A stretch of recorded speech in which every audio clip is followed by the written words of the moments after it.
Okay, so in today's class, we're gonna be delving into the weekly parsha Ki Teitzei, which uh, which is a portion which I'm very, very close to and familiar with. Actually, I read it at the age of 13, the whole portion in the synagogue of the chief rabbi of Israel, Rabbi Mordechai Eliyahu. Parsha Ki Teitzei, when you will go out to war.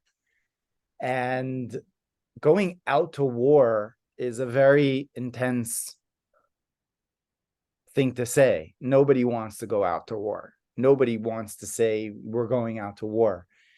It happens to be one of the parshiot, one of the 53 parshiot of the Torah, Ki Teitzei lamilchama lo yivecha, when you will go out to war against your enemy. And the Torah tells us that the word is when you will go out to war, al oivecha, over your enemy. There's al in Hebrew could connote against your enemy or versus your enemy, or al oivecha, or over your enemy. And the enemy that we're talking about over here, the commentators say, who is this enemy? So right away, Rashi, who is the classical commentator on the Torah, says that what's going on over here, milchemes harshus hakasu medaber, that is talking about a war, quote, permissible war, which refers to a type of war, which there's two types of war. There's a war which is a war of which is obligatory, that the Talmud says that in a war which is defending the borders of the country because of the onslaught of the enemy that are coming forth, then everyone has to participate in that war. It says even a bride, afilu kala michupasa, even a bride, like you take her out of the bridal chamber, and she's got to like go out there and like peel potatoes for to make things happen. That's it. There's like no holds bar when it comes to protecting life, and that's called milchemes chova. That's called a war of obligation, where we're defending the borders. And then there's something which is called milchemes rishus. There's a war which is permissible. And in this war, it's like either you're drafted and you're ready to go out to war, or you're not ready to go out to war. And in last week's parsha, we learned about those that are not ready to go out to war. And there's people that are scared. And we're all scared to go out to, war. And there's people that are scared. And they say, and the Torah basically says that the generals go out to the front lines and they say, wait, guys, who here has gotten engaged and didn't finish the process? They've got to go back. And who here has bought a new home and hasn't gotten to consecrate the home? And who here is basically bought a vineyard and they haven't gotten back to the vineyard? And in other words, you've got other preconceptions and thoughts in your mind that are holding you back from being fully devoted to this mission of fighting in this war, which is called milchemes harishus, the war of permission. So that's what Rashi tells us, that this war is a war of, quote, permission. In other words, what is this war? The war is talking about a war where we're expanding the borders. We're going out of our comfort zone. That's what basically is going on. We're not just defending our borders. We're saying we're going out of our borders, and we are now conquering, quote, the enemy, which is out there, and the enemy which is in here. Gabriel, do you have a charger for iPhone? You call me Gabriela. Michaela, I'm sorry. 10 years. I'm sorry. You want Type-C? No, it's not gonna work. What's that? But I may have to go into your hotspot. Okay. So we're talking about war, and that Gabriela has to do with war. No, it's Michaela. I'm sorry. But the warfare that we're talking about is called Milchemet Hareshut Hakatuv Medaber. It's talking about a warfare of expanding the borders. We're expanding the borders. What does that mean? The war of permission, Milchemet Hareshut. Okay, so I'd like to share with you what Chassidus and Kabbalah has to say about this difference between obligation and permission, and something which is permitted to do. So we know that we have 3 prayers during the day, and the 3 prayers that we have during the day is Shachris, is the morning prayer, Mincha, the afternoon prayer, right? And Mariv, which is the evening prayer.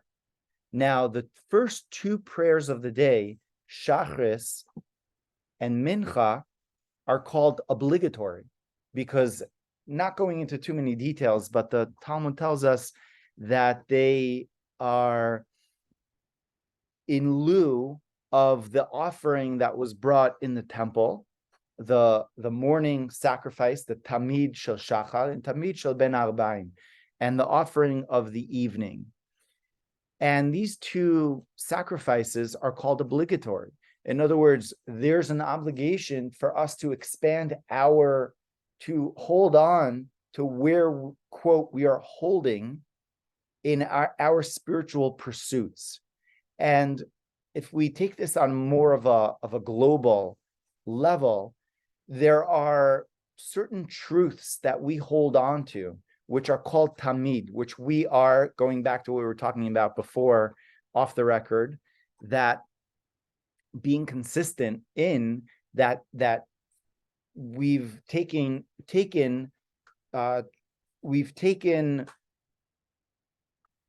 truths upon ourselves in our life, that not necessarily going into if those truths are right or wrong, if they're hereditary or not, but assuming that those truths are the truths that are daily requirements that we have of ourselves, such as, to pray, talking about very straight up, prayer in the morning, prayer in the afternoon is like eating. Just like you eat breakfast, you have to pray, you have to do shacharit, you have to speak to Hashem in the morning, right? And just like you want to eat in the evening, lunch is kind of, you could call it lunch, but it's a late lunch, is something that you have to have. You could go to sleep necessarily with something more light, right? I mean, I think in America, like, they have more of a heavy dinner, but everywhere else in the world, you have like a good breakfast, starting you off.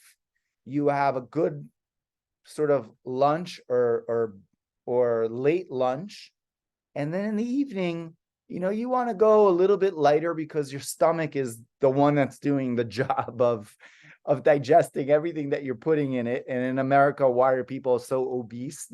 Because they're putting in so much food in their tummies right before they go to sleep a lot of time, and they and whatever, and not going to America, because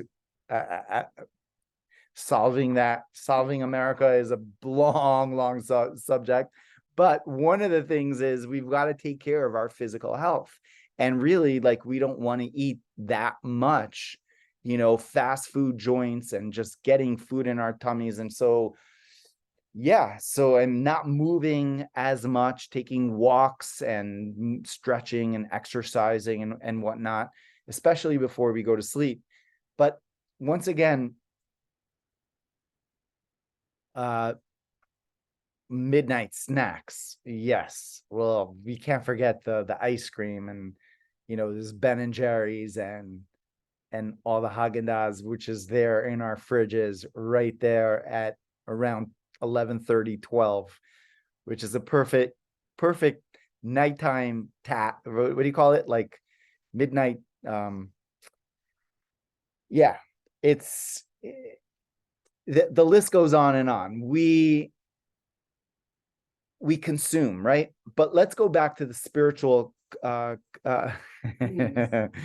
let's go back to the spiritual consuming that we're supposed to do. So we do the morning prayer, which is this very intensive spiritual digestion that we take that allows us to focus our morning to have Hashem in our life and to start off the day. Who knows how the day is going to happen, and who knows how confused we are going to be.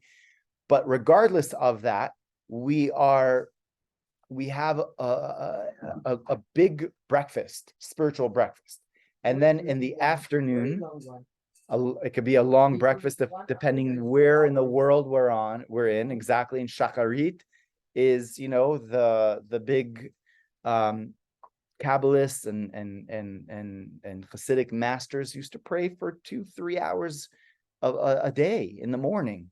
They used to go into meditation, and they used to say, Hashem is the one that's running the world. Mm-hmm. Like what I put into business and what I put into my everything in Hashem is the one that's saying how quickly that's going to happen and when that's going to happen. I'm going to share with you a very powerful quote that we're going to learn from Rabbi Nachman on bitachon and emunah, which relates to what we're talking about over here, really.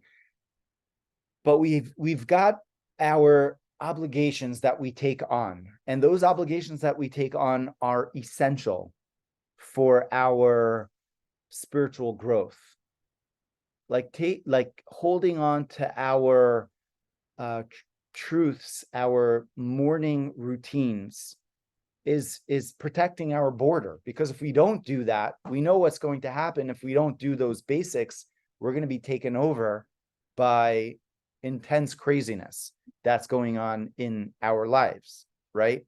If we don't, from other people's lives, because we don't have our strength that we're holding on to. And the strength that we're holding on to are our rituals, is that routine that we're doing in the morning. What is the ritual? The ritual is, there's nothing more powerful than having your morning ritual, which is saying your brachot, saying your blessings in the morning. If it's meditating, if it's learning before praying, and then praying in the morning, just puts oneself in just, we could say even 0.0. It's basically zero, saying like the day could now start. But if I don't do them, then it's saying I'm not even holding on to it, and it's minus something. Not to get upset or to get nervous with ourselves. Oh no, that didn't happen. It just means like I've got to work on my morning rituals more, so at least I have my milchemet ha chiyuv, right? This is a war of obligation. This is like something which is a standard. It's there's no compromise on this, because if I'm going to compromise on this, I'm starting with a negative, and that's not a good thing. And in the afternoon, once again, I want to make sure that I'm holding on to this.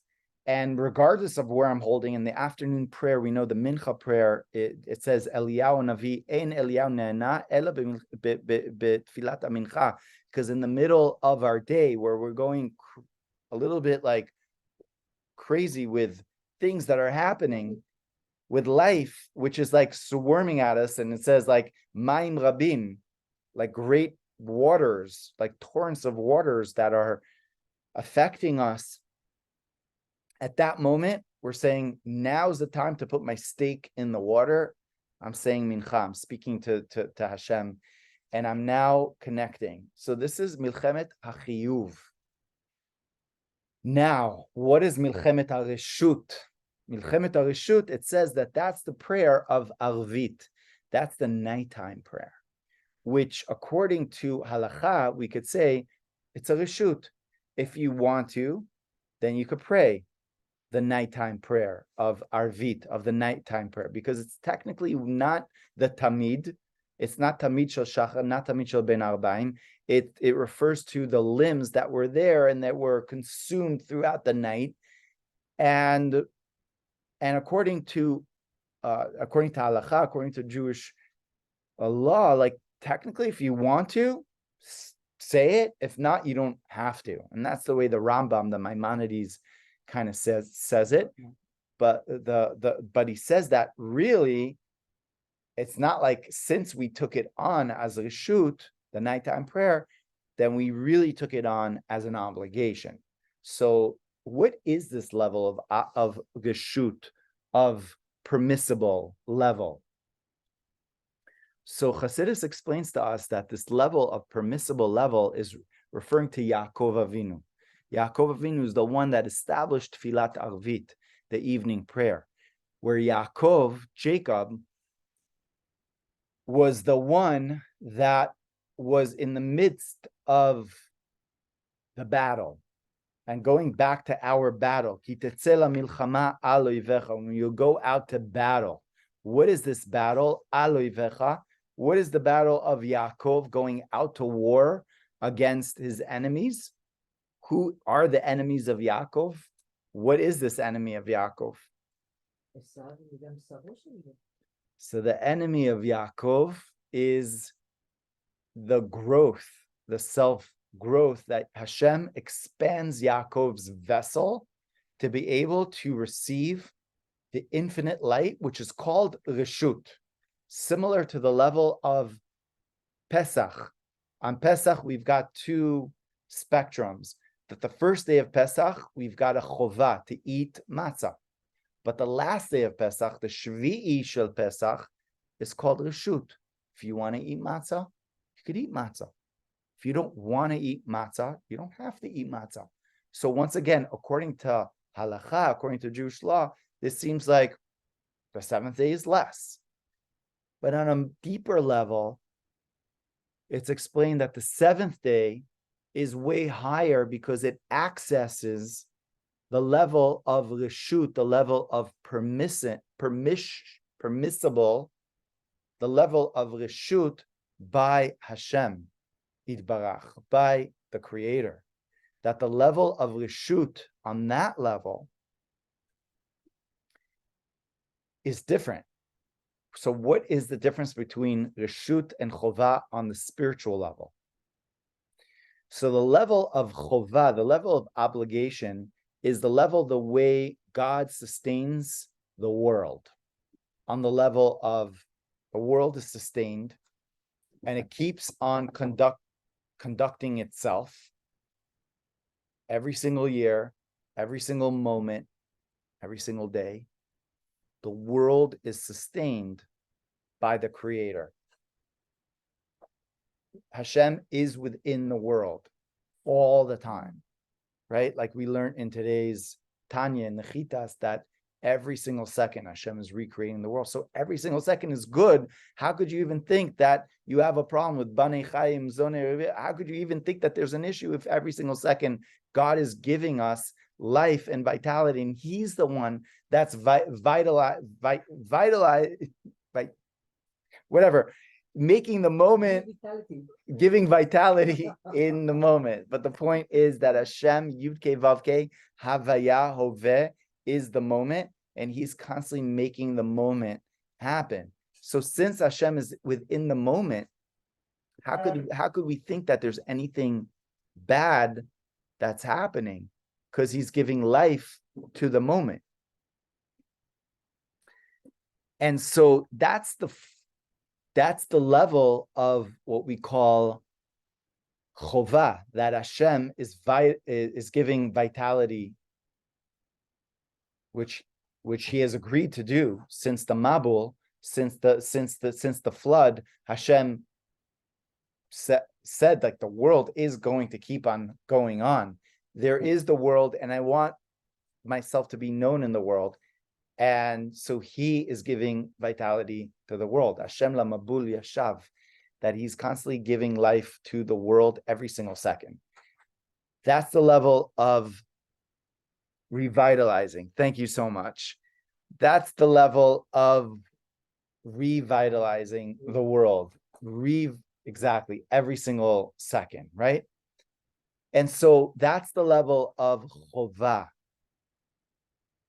So let's just his chovah, and that from that level of chovah, we are able to access Hashem's light. And in the mitzvot, when we talk about the mitzvot, such as matzah on Passover, or praying the first two prayers, as we mentioned, there's basically that level that it's a chovah, like it's the level that we are able to access Hashem's light within time and space, such as the morning prayer. We're able to feel him in our prayer, that Hashem is revitalizing the world in the morning and in the afternoon. So we're feeling that revitalization, right? And we're also feeling that on Passover when we consume the matzah, where Hashem is telling us, like, the level of emunah, which is above I'm putting inside of your stomachs, inside of your bellies, you have me, and you are now connected to me, and you realize that I'm here in the moment that is being recreated, essentially. And that's what's happening when we eat the matzah. But something exquisite happens on the 7th day of Pesach and on the prayer of Arvit, the evening prayer. Reshut. What's the difference? Chovah sounds pretty important. So the level of Reshut, the level of permission, is the level that we go beyond what Hashem has ordained, sort of just limited himself in the consistency of Teva, of the world. Although he has placed himself in beyond Teva when we partake in the level of Chiyuv, but yet it's still Hashem within the limitations and the confines of nature. The level of Reshut, the Alter Rebbe explains, is the level which is above the confines of possibilities and of nature. And it's the way Hashem transcends nature. And it's not for everyone to even contend on that playing field, to go out to battle, to war on that level. Because for most people, they're like, let me just stay normal and healthy and healthy, and to have what I need and to live my life, and no change. Let me have my 9 to 5, and let me have the paycheck which is coming in, and that's it. Like, let me, and then I could go to retirement and I could live, and that sounds pretty stable and good. And God bless, everyone to, have that, if they desire that. And for most people, that is the go-to. But for spiritual warriors, and this is what this parsha is talking about, Ki Teitzei milchama. Now, it doesn't mean if you want both, it means that there's something wrong. Actually, we're supposed to have chovah. We're supposed to have this level of being set and contained and organized within the world, within our life, within aspects of our life. And that is a priority. that's what we do, right? And we're not minimizing this or be by any level, because again, that's called chovah.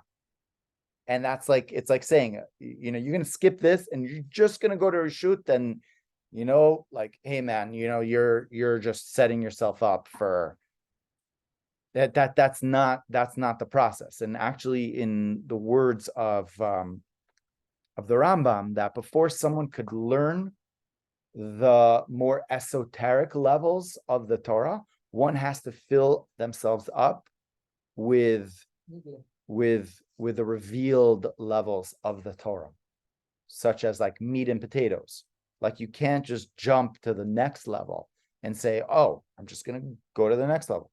Lo, achi malek reso, until he fills up his stomach. The analogy is, again, food, breakfast, lunch. You want to achi malek reso be basar, right? But with meat, with things which are nourishing. Food for the divine, and having that organization, having that. So it's right? We're just explaining the difference between chovah and reshut. So once again, the level of chovah is very much utilizing our abilities to be organized and to meet the Creator within our lives. And that means that it happens in select times during the day, and throughout the rest of the day, we're supposed to set forth and align ourselves ideally with in a very organized manner. And that's a priority. There's you can't go into being a pnimi, an internal and a deep person, without being organized, disciplined with what it is. Exactly, with what it is that you're doing. It's not like, okay, I'm going to do this, and I'm going to do that. It's like that sense of discipline is chovah, right? And that's a prerequisite. But over here, we're talking about Ki Teitzei milchama. Ki Teitzei says not everyone needs to go out to this next level of war, because once again, it's called milchemet hareshut. It's the war of, quote, reshut, of permission. In other words, you're going out to a war where on this level, what is this war? This war is the level of permission, of finding the Creator, Hashem, which is beyond the boundaries of the world. And how do we find this? How does this work? So this is exactly what it says. And in fact, whether we like it or not, we're sort of drafted for this, because it says that and this is the way the Orach Chaim HaKadosh basically explains the flow of the parsha. He says, Ki Teitzei milchama. What is this talking about? It's talking about the souls that as they were there in the repository of the Otzar Neshamot, in the places of the Neshama, they are sent down into this world. We're sent down into this world. Ki Teitzei milchama. We're going into this world. And taking a piece of Nobra and start fighting.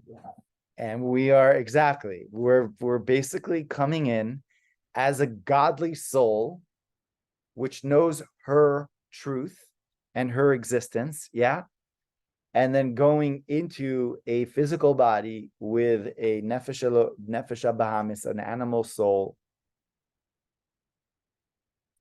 and we're going out to war. And a little baby, everyone's so happy. You say Mazel Tov, and the baby comes into this world, and wow, congratulations. But the baby cries because the baby knows where it was from, and what it has forgotten, and what's ahead for him or her in this journey, right?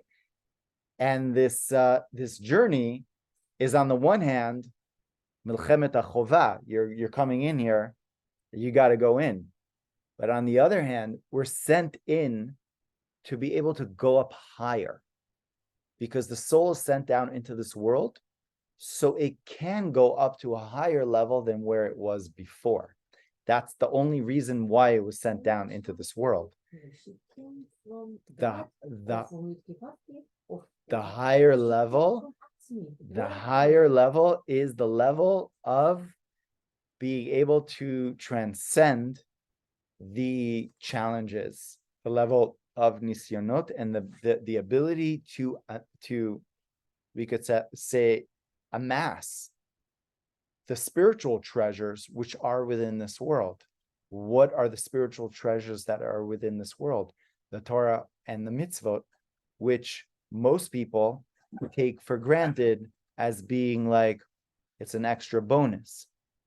To do something nice and to do something extra, again, you're not obligated to, because we have our obligations, but to be able to stretch ourselves, to be able to go beyond those obligations into the real war, is the level of milchemet reshut, and we access the level of reshut, which is the level of keter.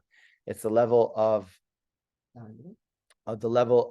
pleasure, divine will, right, of the metaphysical realm, which comes down into our lives. So on the seventh day of Pesach, we're not obligated to eat matzah, but on that very day, we cross the river. We cross, Mashiach comes, but we cross the sea. What does that mean? We cross the sea. What is this? What is the sea? Right? The sea is the sea of challenge. It's the sea of nisayon. And here they were, right? The Jewish people, the Israelites, they were traveling for 6 days. On the seventh day, Hashem took them out. It was all good. From now on, we're signing on. It's all good. But like 6 days later, they're in front of an ocean. And behind them, the Egyptians. It's a tight spot. It's the biggest nisayon that we had collectively, but we really have internally inside of us all the time. Because that is the level of nisayon that we are tested. It says that this analogy of going through the sea is the analogy that we have in getting married, the analogy or keeping two relationships in our lives, with our spouses, with our children, with our parents. It's that challenge. And it's the challenge of money, of sustenance. Like this bill's coming in. This is happening. What do I do? I don't have that. What's going to happen? How's Hashem going to provide for me? What's going to be? I'm stressed out. I don't know what to do. And we find ourselves in between the unknown, which is the ocean, and the one that's saying, Yalla, like, what's with you? When are you going to pay this? Or when is this going to happen? Or when is that? And it's stressful. At this point, this is not, a fun kind of a journey. Like, we're holding on to our space. Again, Milchemet HaChova, but now we're being forced into Milchemet HaReshut. We're forced into our great unknown. The great unknown is here. That's Milchemet HaReshut, is the war of Nisayon.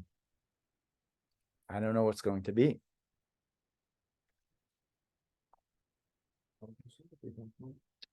And the only step that we have is forward. The people there divided into 4 fractions. right? There were those that wanted to return back to Egypt, those that wanted to fight, those that wanted to fall into the ocean and say, that's it, I'm done with everything. I'm done with. And those that wanted to just pray all day. They're like, Milchemet HaChovah, right? I could just hold myself and I could just pray.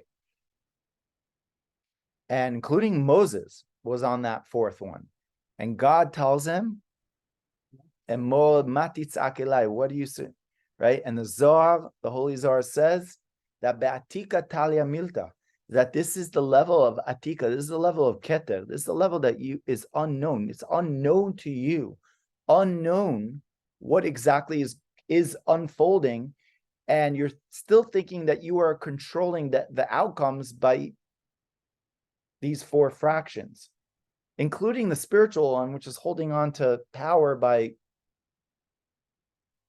basically feeling maybe down or intense and praying on that level, whereas God says, Vaisau, take your brain, take your mind, and go like that to it, take it and say, Vaisau, you're going in to the unknown happily and with trust in me, bitachon in me. That's what I want you. And I want to have a relationship with you. That's atzmus. That's the essence. You are not thinking with your brain. You're not thinking with your emotions. You're not thinking with it. You're thinking with your essence. You're not thinking with your essence. You are your essence. You're going into the essence and being one with the essence. And this is the war. Ki Teitzei milchama. But the Torah says, that the moment that you're going to take a step in, you're like, our minds are even saying, I'm not taking a step in. Why would I take a step in? How could I take a step in?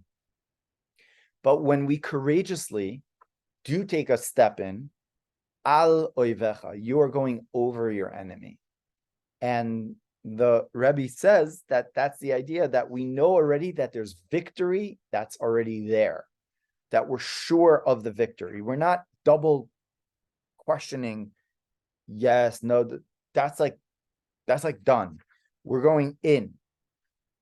Because that's Amalek, that's that confusion, which we see actually right after the whole story of going into the Yam Suf, right away, Vayavo Amalek. Amalek comes out, wait, why'd you do that? And it's double questioning ourselves and basically the process of going out to war, which is Milchemet HaReshut. Milchemet HaReshut is where you're placed into this. You didn't choose this. Sorry. You didn't choose to be, all of us in this moment. Let's just contemplate upon this. In this moment, right here, right now. Yes, you made choices. Did Hashem not govern? Even He knows everything. You are here right now in this moment, in the very situation that you are in. If it's married or not, children or not, your parents are alive, you have this much money in your bank, you have this challenges, you have that, you are exactly in the moment that Hashem knows that you are in. Is that not true? Are we missing something? This is the ultimate truth that we are in. Hashem has chosen this moment and knows exactly where we're at.